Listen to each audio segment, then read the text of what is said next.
everyone, welcome to Carnival Breakfast Show. Come to you from Carnival Radio. I am Joseph Oyikola. Good morning and welcome once again.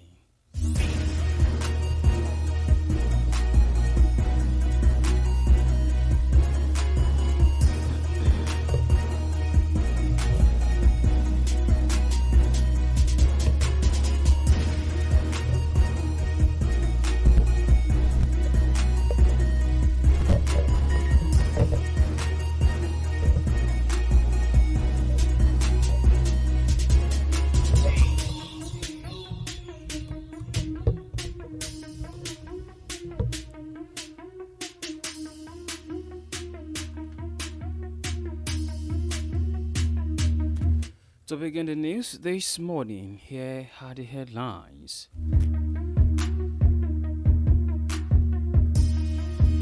Why INEC vote can't be accurate, says Jonathan. Tax reform, Senate plans review as customs ASU fault provisions. Bandit kill 4 locals. Abdul local government chairman scores in Zamfara communities. June 12th, I'm assembling lawyers against IBB, says Falana. Investors lost 215 billion naira as Nigerians NGX continues bearish run.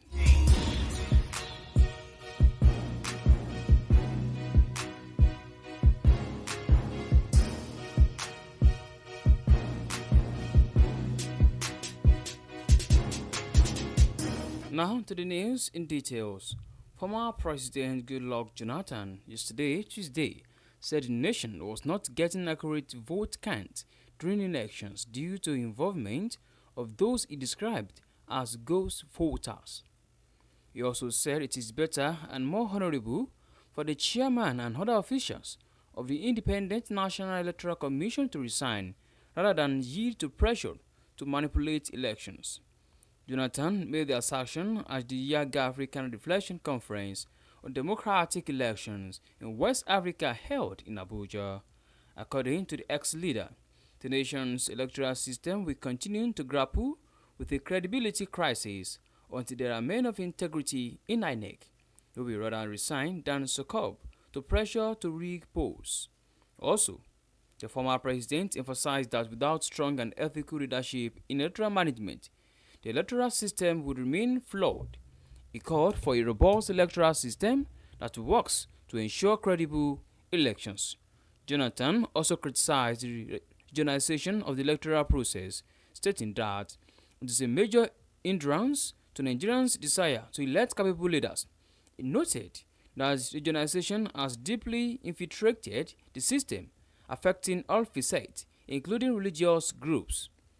Dangote stressed the importance of improving voters' registration system and electoral processes to ensure that democracy functions effectively. For more details, please visit the Punch newspaper. Why INEC vote can't be accurate, says Jonathan.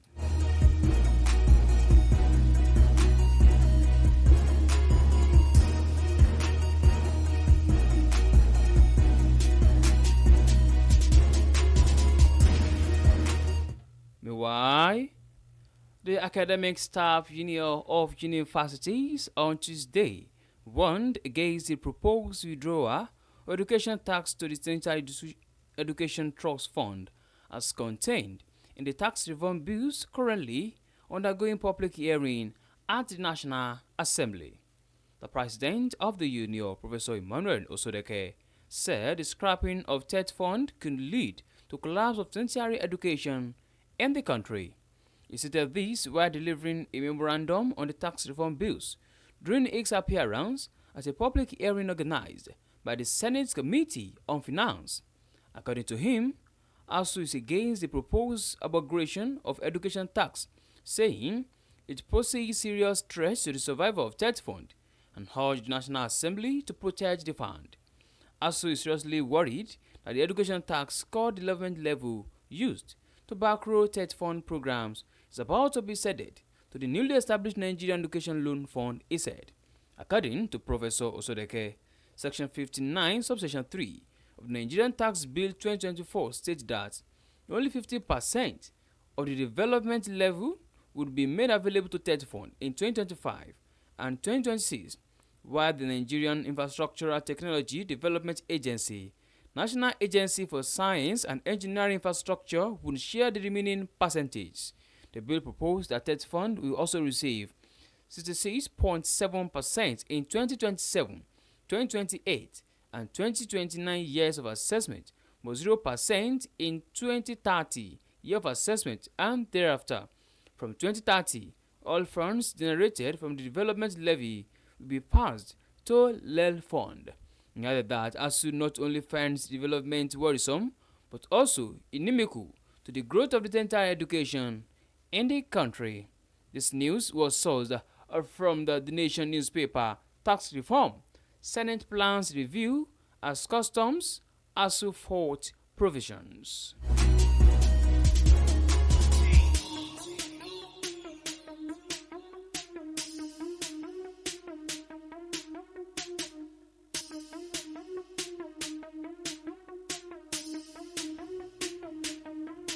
In the meantime, bandits have killed 4 people and reportedly kidnapped the vice chairman of Buku Yeme local government area of Zamfara State, Honorable Bala Muhammad Majidi, and several others in the area.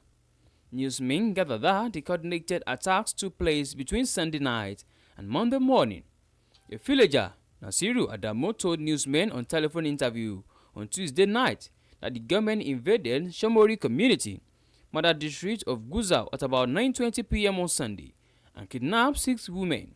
It was also gathered that earlier on Monday, another gang of bandits stormed Kairu community in Zugu district, killing 2 locals and abducting an unspecified number of people. In Madatan, Gusau district, the government targeted Inyi Bajumi, where they burned the house of one Aliyu Usman. All effort to get the reaction of the state police spokesman, ASP Yazid Abubakar, proved abortive as of the time of Falander's report. For more details, please visit Daily Post newspaper. Bandit kill 4 locals, abduct local government vice chairman, scores in Zamfara communities.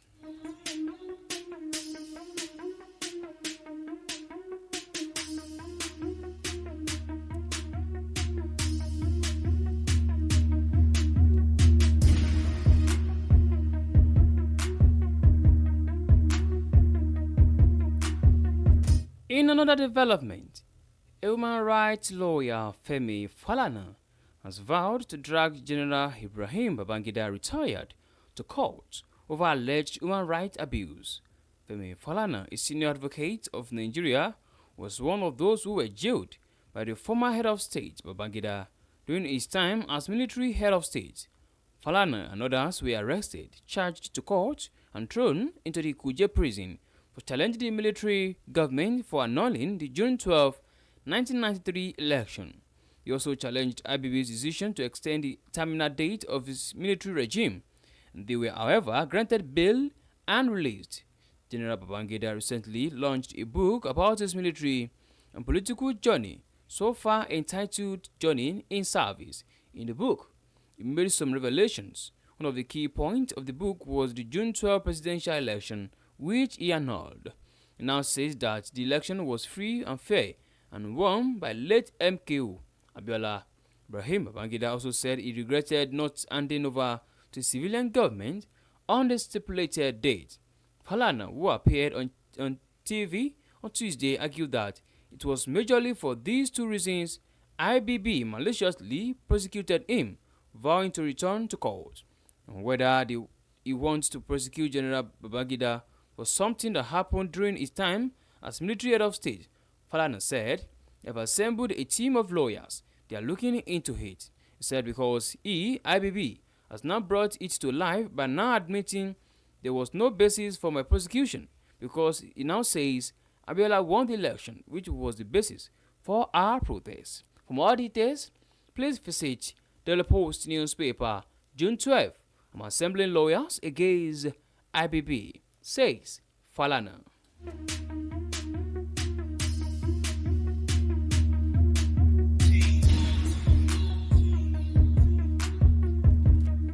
On to the last news on newspaper review this morning. Nigeria's equity market extended its downward trend on Tuesday as the market capitalization of listed equities recorded 215 billion naira or 0.94% losses.